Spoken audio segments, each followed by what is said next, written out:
목회를 하면서 늘 간절한 기도 제목이 있다면 하나님, 제 안에 늘 성령의 감동으로 채워주십시오라는 기도 제목입니다. 성령의 감동 없이 사역하는 것이 불가능하다라는 마음이 간절하기 때문입니다. 여러분, 목사에게 가장 치명적인 얘기는 야, 너 성령의 감동 없이 사역해라, 그런 게 아닐까 싶어요. 스가랴 4장을 보면 천사가 스룹바벨에게 전하라고 스가랴에게 그런 말씀을 전했죠. 힘으로도 안 되고 능으로도 되지 않고 오직 하나님의 영으로 되느니라. 우리의 힘으로 애씀으로 안 되는 일이 성령의 역사와 성령의 감동이 있으면 된다는 겁니다. 말씀을 전하는 것도 성령의 감동 없이 어떻게 할 수 있겠습니까?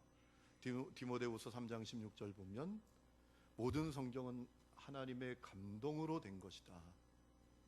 성령의 감동으로 기록된 말씀을 성령의 감동 없이 전하는 것은 너무나 두려운 일이죠. 그래서 제가 토요일 설교를 다 쓰고 마지막 하는 기도는 그런 겁니다. 하나님, 성령님 감동시켜 주옵소서. 여러분, 그것은 목회자만의 문제가 아니겠지요. 모든 성도들에게 동일한 중요한 문제라고 믿습니다. 성령의 감동이 우리 가운데 있는 것. 특별히 오늘 본문을 보면 이 성령의 감동에 대해서 아주 중요한 문제를 본문은 우리에게 알려주고 있어요. 성령의 감동을 받았다고 하는 것, 그것을 다 믿어서는 안 된다는 것입니다. 성령의 감동이 상당히 중요하기는 하지만 성령의 감동을 받았다고 해서 다 그것을 그대로 믿어서는 안 된다는 거예요. 오늘 1절 말씀해 보니까 영을 다 믿지 말고 오직 영들이 하나님께 속하였나 분별하라 라고 했습니다. 영을 다 믿지 말라는 것은 문맥적으로 보면 감동을 받았다라고 하는데 성령의 감동을 받았는지 확인해 보라는 겁니다. 그 오직 영들이 하나님께 속하였나 분별하라. 그것이 하나님께 속한 것인지 성령의 감동을 받은 것인지 잘 분별해 보라는 겁니다. 시험해 보라는 겁니다. 어떤 가르침이 성령의 감동인지 분별하는 것은 너무나 중요한 문제다라는 거죠. 왜 그렇죠? 성령님만이 우리를 진리로 인도하시기 때문입니다. 요한복음 16장을 보면 진리의 성령이 오시면 우리를 진리 가운데로 인도하신다라고 했어요. 성령의 인도함이 아니라면, 성령의 감동을 받은 것이 아니라면 진리가 아니라 비진리로, 생명이 아니라 사망으로 잘못하면 갈 수 있기 때문에 이것이 성령의 감동을 받은 가르침인지 분별하는 것은 대단히 중요하다라는 것이죠. 자, 그렇다면 과연 누가 우리를 비진리로 인도하는가, 사망으로 인도하는가? 오늘 본문이 우리에게 답하고 있습니다. 1절 끝에 있는 대로 세상에 나온 거짓 선지자입니다. 예수님께서도 이미 마태복음 24장에서 그것을 경고하신 바가 있습니다. 거짓 선지자들이 일어나서 할 수만 있으면 택하신 자들을 미혹하게 될 것이다 라고 하셨어요. 그러면 우리가 어떻게 성령의 감동과 미혹하는 영의 감동을 구별할 수 있을까요? 우리에게 그런 능력이 있나요? 우리가 이 영이 성령의 영인지 미혹의 영인지, 이것이 성령의 감동을 받은 것인지 세상의 영의 감동을 받은 것인지 어떻게 분별할 수 있을까요? 오늘 본문에도 그 답을 우리에게 분명히 알려주고 있습니다. 2절에 보면 이로써 너희가 하나님의 영을 알지니, 이것이 성령의 감동을 받은 것인지 알 수 있는 방법이 있다는 겁니다. 곧 예수 그리스도께서 육체로 오신 것을 시인하는 영마다 하나님께 속한 것이고 예수를 시인하지 아니하는 영마다 하나님께 속한 것이 아니니 이것이 곧 적그리스도의 영이니라. 우리라 한 말을 너희가 들었거니와 지금도 벌써 세상에 있느니라. 자, 우리가 이것이 성령의 감동을 받은 것인지 알 수 있는 중요한 한 가지가 있다는 겁니다. 예수 그리스도에 대한 고백을 보라는 겁니다. 예수님께서 육체로 이 땅에 성육신한 것에 대한 분명한 고백이 없다면, 예수님의 성육심을 그저 어떤 막연한 이야기나 신화적인 이야기로 치부한다면, 부인한다면 그것은 성령의 감동을 받은 것이 아니라는 거예요. 예수님에 대한 신앙 고백을 통해서 우리가 알 수 있다라는 거예요. 그러면 자연스럽게 우리가 이런 질문을 가질 수가 있죠. 도대체 그들은 과연 누구지? 아니 도대체 예수님의 성육신을 시인하지 않는 가르침을 하는 사람들이 누구였길래 요한은 그들에 대해서 언급하고 있는 걸까? 이런 질문을 가질 수 있죠. 여러분, 성경을 보면 그들이 누구다 이렇게 분명히 말하고 있지 않지만 기독교 역사를 보면 요한의 시대에 그들이 누구였는지를 우리는 분명히 알 수 있어요. 소위 말해서 기독교 영지주의자들이라고 부르는 사람들이었습니다. 이 기독교 영지주의자들은 가연설을 주장했습니다. 가연설은 어려운 게 아닙니다. 예수님이 이 땅에 실제로 육체로 사람으로 오신 것이 아니라 사람으로 오신 것처럼 보일 뿐이다 라는 거예요. 예수님께서 육체로 이 땅에 오신 것이 아니라 예수님이 육체로 이 땅에 오신 것처럼 보일 뿐이다 라고 주장한 거예요. 그것이 기독교 영지주의자들의 어떤 주장이요 고백이었습니다. 요한은 이 기독교 영지주의자들을 경계할 것을 수차례 이야기했습니다. 요한일서 1장 7절에도 보면 미혹하는 자가 세상에 많이 나왔나니 이는 예수 그리스도께서 육체로 오심을 부인하는 자라. 이런 자가 미혹하는 자요 적그리스도니 너희는 스스로 삼가 우리가 일한 것을 잃지 말고 오직 온전한 상을 받으라 라고 했습니다. 예수님의 성육신을 부인하는 이 적그리스도, 미혹하는 영이 나타날 거란 말입니다. 있다는 얘기죠. 그들의 미혹에 미혹되어서 파손하는 신앙이 되면 안 된다라는 얘기죠. 여러분, 이 영지주의라는 것은요 기독교 신앙이 이미 형성되기 전에부터 존재했던 것입니다. 이 영지주의는 두 가지 철학적인 질문으로부터 시작을 했습니다. 첫 번째는 나는 도대체 어디서 왔는가? 그리고 두 번째 질문은 나는 도대체 어디로 가는가? 이 질문에서 영지주의가 시작이 됐습니다. 영지주의자들은 이렇게 말합니다. 나는 도대체 어디서 왔는가? 저 세상의 영원한 빛으로부터 나왔다는 거예요. 나는 원래 저 세상의 영원한 빛 가운데 존재하던 자였는데 악한 물질 세상으로 떨어져서 자신의 근원을 망각한 채 이 세상에 이 육체의 포로가 되어서 살고 있다라는 겁니다. 그것이 영지주의자들의 주장이었어요. 그래서 영지주의자들은 인간의 육체, 이 세상을 악하게 여깁니다. 왜? 우리의 영을 가두고 있는 감옥과 같은 거니까. 우리 육체도 악해요. 내 영을 가두고 있단 말입니다. 이 세상도 악합니다. 우리의 영을 가두고 있다는 거예요. 그러면 인간은 어디로 가는가? 저 세상의 영원한 빛으로 가야 한다는 것입니다. 여러분, 영지주의자들에게 있어서 구원은 뭐냐? 떨어져 나온 저 영원한 충만한 빛으로 돌아가는 것, 그것이 영지주의자들에게 있어서 구원이라는 거예요. 그럼 어떻게 이 땅에 있는 우리의 영이 저 영원한 세상 충만한 빛으로 돌아갈 수 있는가? 그것을 영지주의자들은 깨달음이라고 말해요. 깨달으면 갈 수 있다는 거예요. 그 깨달음을 영지, 그노시스라고 말합니다. 특별한 사람들에게 주어지는 영지를 깨달으면 간다는 거예요. 그런데 그 깨달음의 내용은 어려운 게 아닙니다. 내 보장은 저 영원한 세상이야.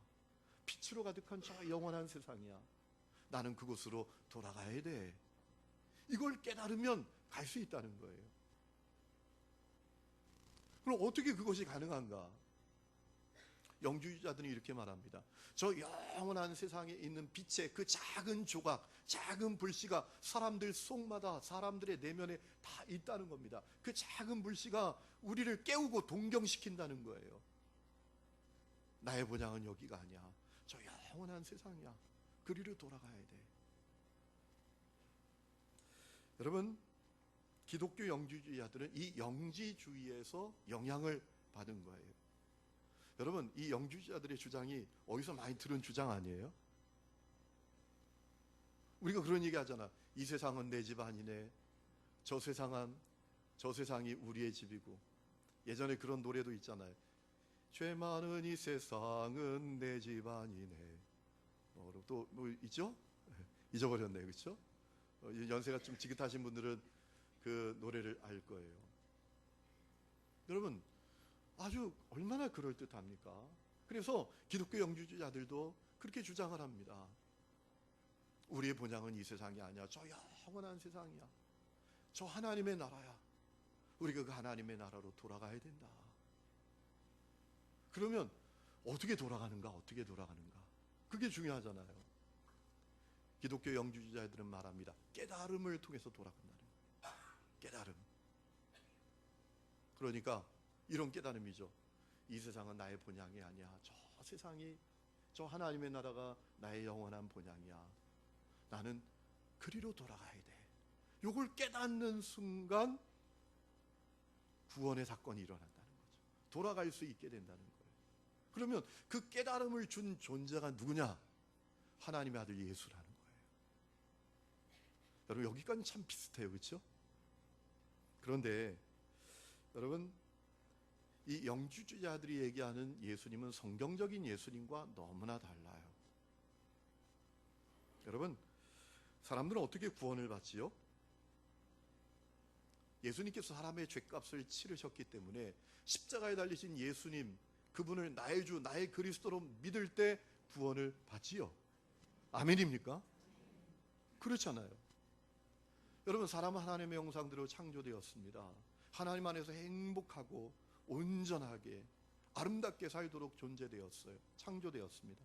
그런데 그 사람이 하나님께 범죄하고 타락하여 하나님과 분리되고 하나님과의 관계가 단절되어서 죄 가운데 살게 됐습니다. 저주 가운데 살게 됐습니다. 그런데 그것이 끝이 아니라 사망에 이르고 심판과 영원한 지옥 형벌과 불못에 떨어지는 신세가 됐잖아요.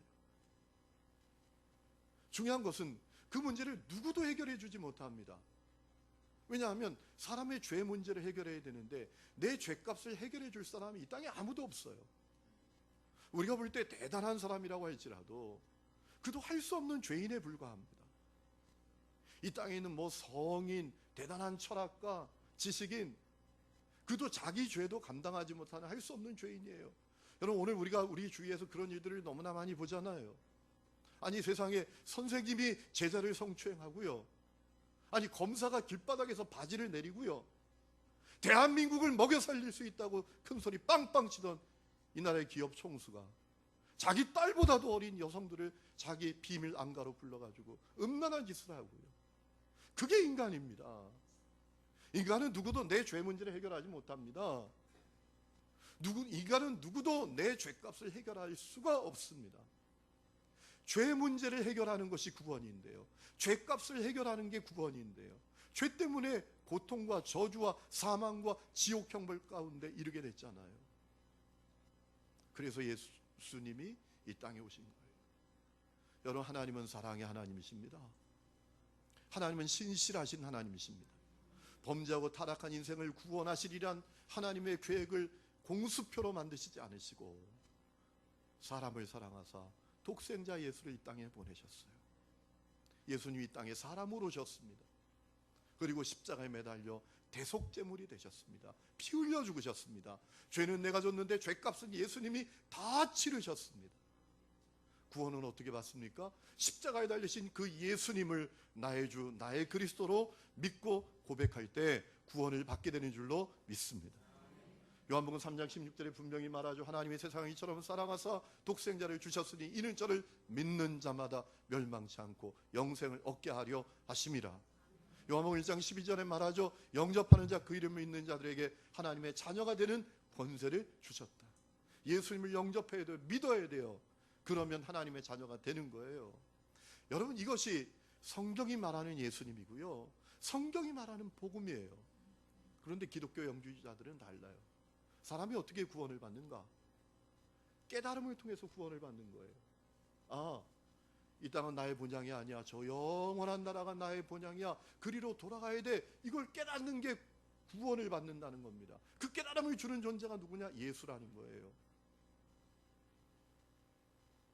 예수가 이 땅에서 와서 한 일은 깨달음을 준 일이라는 거예요. 그래서 영주주의자들은요, 예수님의 성육신, 십자가 대속의 죽음, 부활 아무 가치 없게 여깁니다. 예수님의 십자가 대속의 죽음은 우리하고 아무 관계가 없는 일이라고, 사람이 구원받는 데 있어서 아무런 관계가 없는 것이라고 영주주의자들은 주장합니다. 예수님은 십자가에 달리기 위해서 이 땅에 오신 분이 아니라 사람들에게 깨달음을 주시기 위해서 오신 분이니까.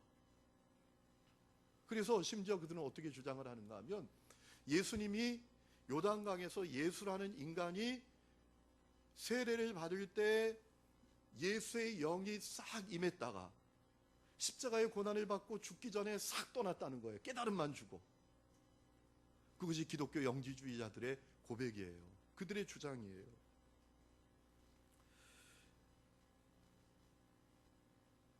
자, 그렇다면 우리는 중요한 질문 앞에 서야 돼요. 아니, 왜 요한 당시에 그 기독교 영지주의자들의 주장에 그렇게 수많은 사람들이 미혹됐을까? 이 영지주의가 교회 안에 심각한 이단의 위협으로 작용을 했을까? 여러분, 이 초대교회 당시에요, 영지주의 세력이 대단했습니다. 영지주의 사상가 가운데 바실리데스라는 인물이 있는데요, 아주 사악한 인물이에요. 그 제자 가운데 발렌티누스라는 이름을 가진 사람이 있어요. 이 사람이 사제가 돼서요, 로마 교회의 아주 핵심적인 지도자를 뽑는 그 주교를 뽑는 데 있어서 결선까지 올라가서 근소한 표 차이로 떨어질 정도로 영지주의자였던 발렌티스가 주교가 될 뻔했어요. 그만큼 이 요한의 시대에 영지주의가 교회 안에 깊이 뿌리를 내리고 견고한 진으로 형성되고 있었다는 거예요. 도대체 왜 그랬을까요? 왜 수많은 사람들이 이 영지주의의 미혹에 빠지고 말았을까요? 그게 중요해요. 우리가 그 답을 얻어야 돼요. 여러분, 수많은 사람들이 이 영지주의에 빠진 중요한 이유가 있어요. 영지주의자들은, 기독교 영지주의자들은 사람들이 듣고 싶어하는 이야기를 들려주었기 때문에 그래요. 듣고 싶은 이야기를 들려주었던 거예요. 제가 말씀드린 대로 영지주의자들은 인간의 육은 악하고 인간의 영은 선하고, 이 세상도 악하고 인간의 이 육체도 악하고 인간의 영만 고귀하다고 여겼어요. 여러분, 기독교 영지주의자들은요, 구약 성경을 믿지 않아요. 창세기도 믿지 않아요. 왜?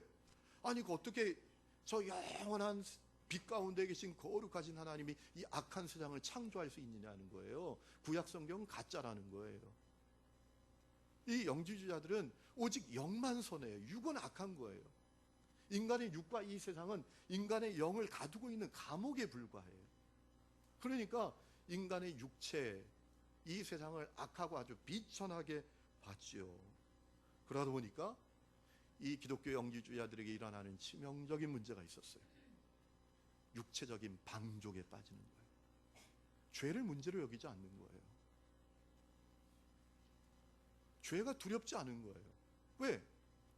어차피 영은 구원을 받았고, 영은 선하고, 영은 고귀하고, 죄는 육체가 지은 거란 말이에요. 그러니까 그거 관심 가질 거 없어요. 신경 쓸 것도 없어요. 죄책감 가질 필요도 없어요. 영은 구원을 받았으니까 육체를 어떻게 사용하든 개의치 않습니다. 이 악한 육체는 어떻게 다루어도 관계가 없어요. 그것이 기독교 영지주의자들의 주장이었어요. 심지어 이 기독교 영지주의자들에게 의식이 하나 있었는데요, 신방의식이라는 게 있었습니다. 이 신방의식은 뭔가 하면 남녀가 서로 이렇게 그룹으로 집단 선교를 하는 그런 의식이 있을 정도였어요. 그래서 이 초대교회 감독이었던 이레니우스는 이 기독교 영지주의자들을 향해서 무윤리주의자들이다 라고 비난했어요. 비윤리도 아닙니다. 윤리가 아예 없어요. 그저 자유분방한 사람들. 이레니우스의 기록에 보면 이 영지주의자들에 대해서 이렇게 얘기합니다. 이들은 무모함에 빠져서 사악하고 불경한 것이라고 할지라도 그 무엇이건 행하는 존재들이고, 또 이들은 인간의 행위를 인간의 관점에서 볼 때 선이나 악의로 규정한 것뿐일지라도 주장한다. 이게 뭐냐 하면, 여러분, 우리가 어떤 일을 딱 보면서 그럴 수 있잖아. 저러면 안 돼. 저거 나쁜 거야. 근데 그것은 인간의 생각일 뿐이라는 거예요. 인간이 그것을 선이냐 악이냐 규정할 뿐이지, 어차피 인간의 육체가 하는 행위는 아무런 의미가 없다는 거예요. 그걸 죄라고 해서도 안 된다는 거예요. 그것이 이 기독교 영지주의자들의 주장이었어요.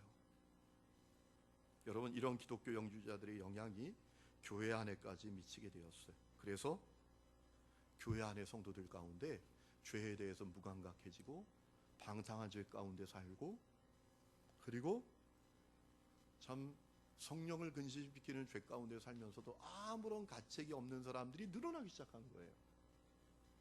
왜 그럴까요? 영주자들을 통해서 그들은 듣고 싶어하는 이야기를 듣게 됐어요. 괜찮아. 아이 상황이 그랬잖아. 상황이. 사람이 다 어떻게 거룩하게만 살 수 있어. 어차피 너의 영은 구원은 받았고 너 육체가 지은 죄야. 그 죄는.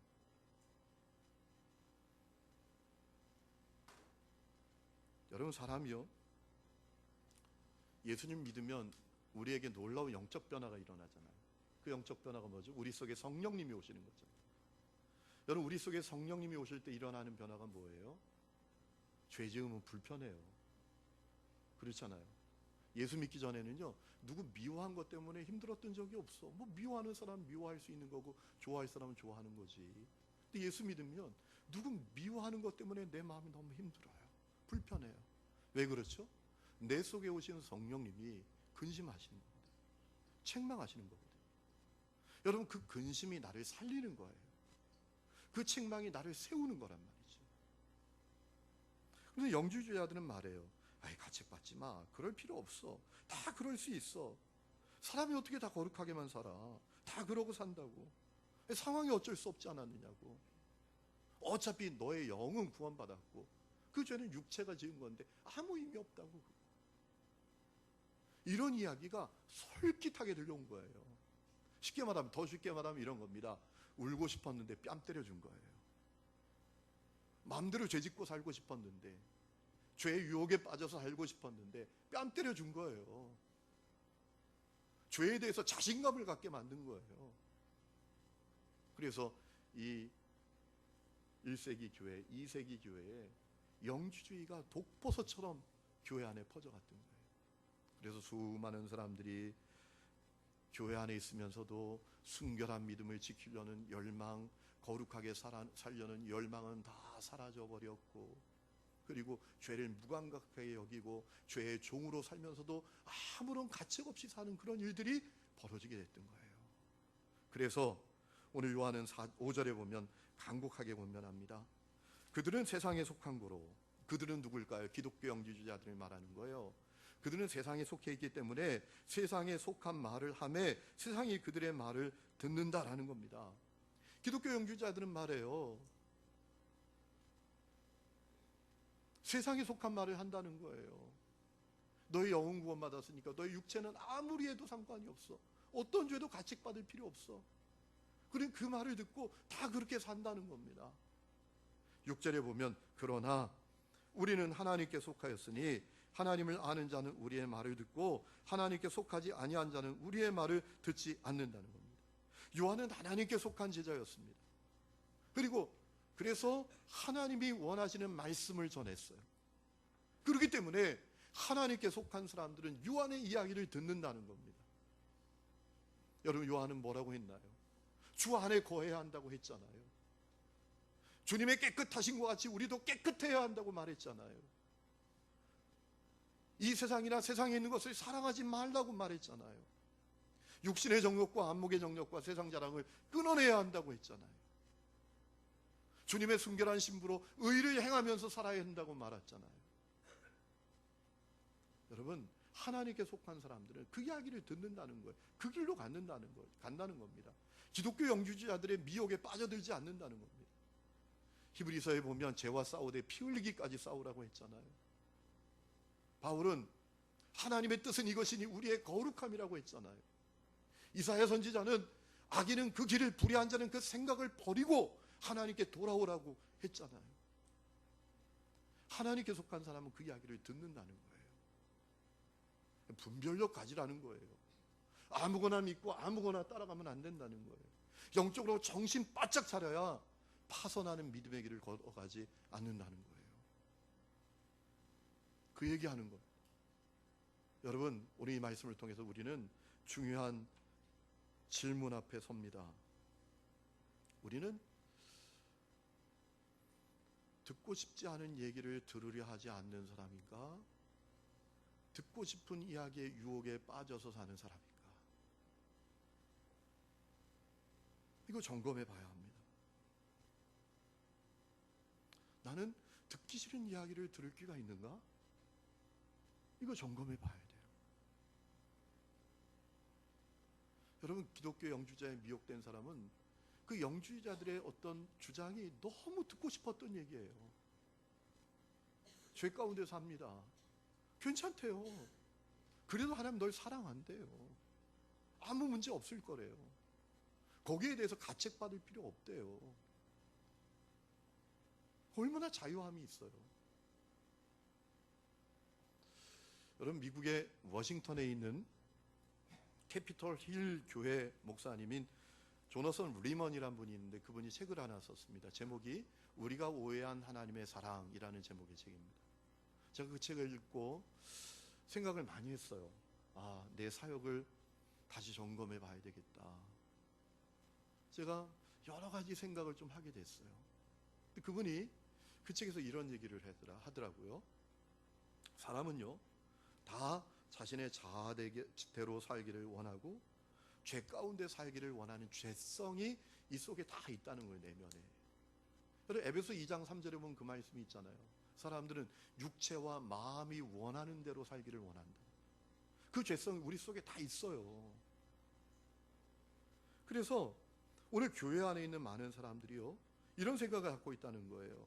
자신이 다니는 교회 목회자나 성도들이 자기가 직장에서, 가정에서, 삶의 자리에서 어떻게 살아가는지 관심 갖는 거 싫어한다는 거예요.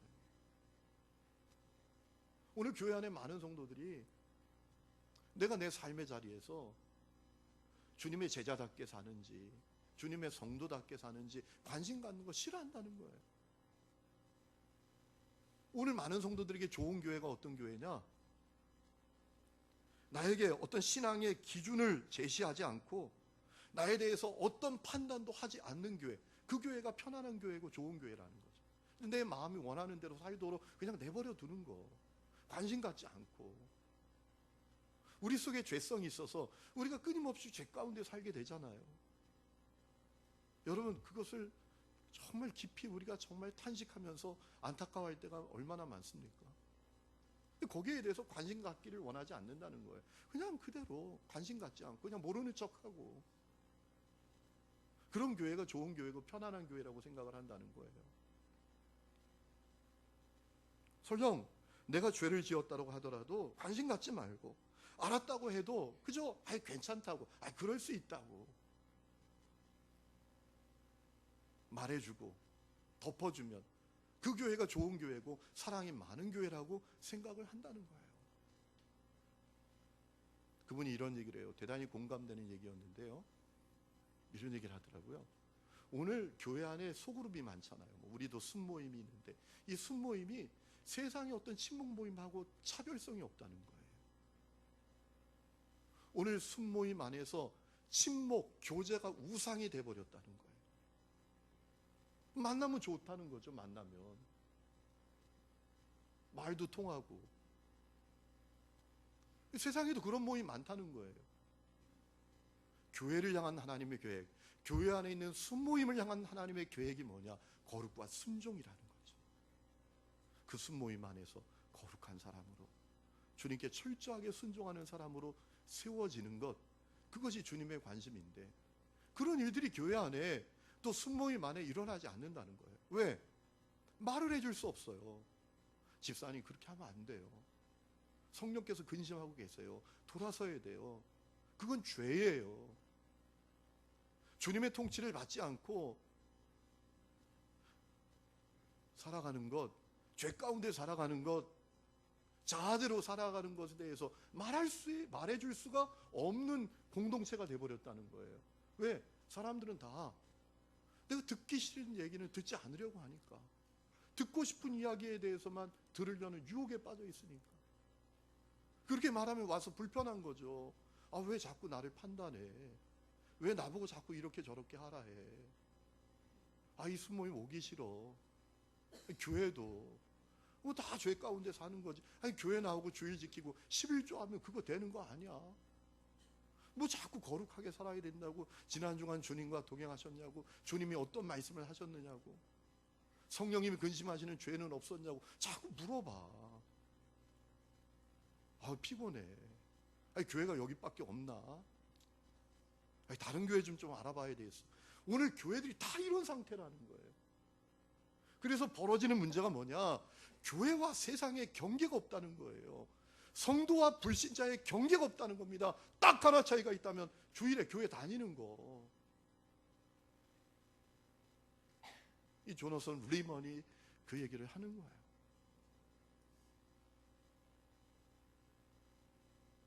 그래서 오늘 교회가 주님께서 세우시기 원했던 거룩한 공동체의 모습을 잃어버리고 있다라는 거죠. 저는 그 책을 읽으면서 이런 마음이 가졌어요. 오늘 나의 모습은 어떤가? 오늘 우리의 교회의 모습은 어떤가? 여러분은 어떻습니까? 여러분은 듣고 싶은 이야기만 들으려는 유혹에 빠져 있지 않습니까? 돌아서세요. 성령께서 근심하십니다. 그건 죄예요. 돌이켜야 합니다. 그거 안 돼요. 이런 얘기는 듣기 싫고, 괜찮아요. 그래도 하나님 사랑하셔. 도와주실 거야. 잘 될 거야. 번영할 거야. 형통할 거야. 복 받을 거야. 그런 얘기만 듣고 싶어 하시나요?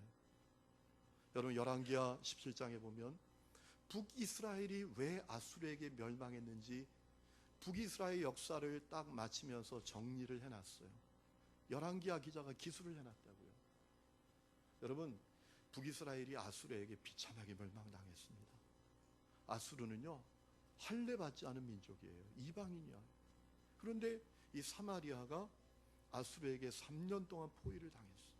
그러다 보니까 얼마나 비참한 상황까지 이르렀는가 하면 먹을 게 없어가지고요, 나중에 서로 자식 잡아먹는 거예요. 그렇게 비참하게 망했어요. 하나님 앞에 엄청난 징계를 받았어요. 열왕기하 17장을 보면 그 이유가 뭐냐? 그 이유를 이렇게 밝히고 있어요. 이스라엘 백성들이 듣고 싶어 하는 이야기만 들으려고 했기 때문이라는 거죠. 듣기에 거북하고 듣기에 불편한 이야기를 듣지 않으려고 했다는 거예요. 수많은 예언자들이 나타나서 돌아오라, 회개하라, 버리라, 돌아서라. 돌아서지 않으면 징계를 받는다, 망한다, 심판받는다, 비참한 일을 당한다. 네, 듣기 싫어, 듣기 싫어. 그런데 거짓 선지자들이 나타나서 그럼에도 불구하고 잘 될 거야, 번영할 거야, 이 민족은 무궁할 거야, 영원할 거야, 형통할 거야. 그 얘기만 듣고 그 길로 계속 가다가 하나님이 안 되시겠다 생각해서 아수르를 통해서 징계하셨다는, 엄청난 징계를 받았다는. 최영하 씨가 쓴 시가 마음을 만지다라는 제목의 책이 있습니다. 그 책에 보면, 그 책이 이제 사람들에게 어떤 심리 치료 에세이라고 알려진 그런 책인데요, 아주 재미난 얘기가 하나 나옵니다. 어떤 남자가 종이만 이렇게 들고 있으면 앉아서 팍팍 찢는 거예요. 어느 날 이게 내가 문제인 것 같아. 그래서 정신과에 찾아갔어요. 정신과 의사 선생님이 말합니다. 어떻게 오셨나요? 선생님, 제가요, 앉기만 하면 종이를 팍팍 찢어요. 정신과 의사 선생님이 그를 막 정신적으로 분석하고 연구하고, 그런데 별 이게 어떤 진전이 없어요. 치료가 안 돼요. 다른 정신과 병원에 갔대요. 어떻게 오셨어요? 제가 앉기만 하면 종이를 팍팍 찢어요. 그랬더니 그 선생님이 어릴 때 받았던 상처는 없습니까? 종이에 대한 트라우마는 없습니까? 막 그 사람의 과거에 대해서 막 연구하고, 그래도 별로 진전이 없어요. 그래서 다른 병원에 갔대요. 어떻게 오셨나요? 제가 앉기만 하면 종이를 팍팍 찢어요. 왜 그런지 모르겠어요. 그랬더니 그 의사 선생님이 딱 쳐다보다가 눈을 동그랗게 뜨고 그러더래요. 선생님, 종이 찢지 마세요. 아까운 종이를 왜 찢어요? 기름 한 방울 안 나오는 나라에서 종이를 왜 찢습니까? 그리고 아니, 한 번뿐인 생애를 그렇게 삽니까? 종이 찢으면서 잘 살아야지. 그리고 딱 고쳤대요. 여러분, 많은 것을 생각하게 하는 얘기예요. 우리의 모습은 어떤 모습이죠? 듣고 싶은 이야기만 들으려고 하는 유혹에 빠져 있는 모습 아닌가요? 듣고 싶지 않은 얘기, 좀 불편한 얘기라도 들으려는 귀가 열려 있나요? 요한의 시대에 이 기독교 영주제에 빠져서 영적으로 파산하는 사람들은 다 듣고 싶은 이야기의 유혹에 빠져 있었어요. 죄를 짓는데 막 뺨 때려주는 거예요. 울라고. 죄 짓고 싶은데 괜찮대요. 하나님 다 이해한대요. 그래도 잘 될 거래요. 너희 영혼 구원받았으니까 그 죄는 아무 너가 구원받는데 상관이 없고, 그러니까 강하고 담대하게 막 다 죄 지으면서 살았던 거예요. 교회 안에 거룩이 사라졌어요. 하나님을 갈망하는 마음도 사라졌어요. 죄를 두려워하지 않고 죄의 종으로, 죄의 노예로 살아가는 거예요. 요한의 시대에 그런 모습이 있었어요. 요한은 안타까움으로 말합니다. 분별력을 가져야 해. 그 가르침이 성령에 속한 가르침인지 아닌지 분별해야 된다. 신앙생활 잘해야 된다 라고 하는 거예요.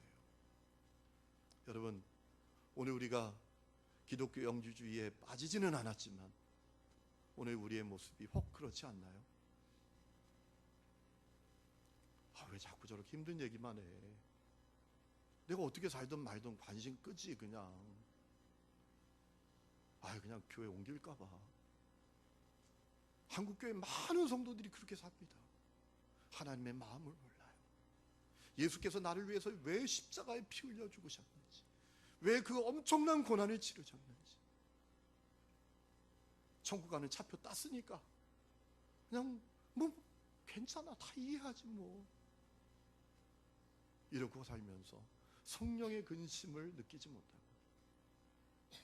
이렇게 한국의 교회가 많은데 하나님의 영광은 땅에 떨어지고 세상으로부터 손가락질 받고 살아가는 거예요.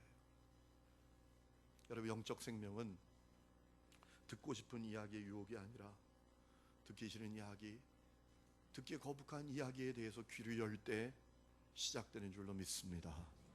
여러분 가운데 그 역사가 있기를 주의 이름으로 축원합니다. 기도하겠습니다.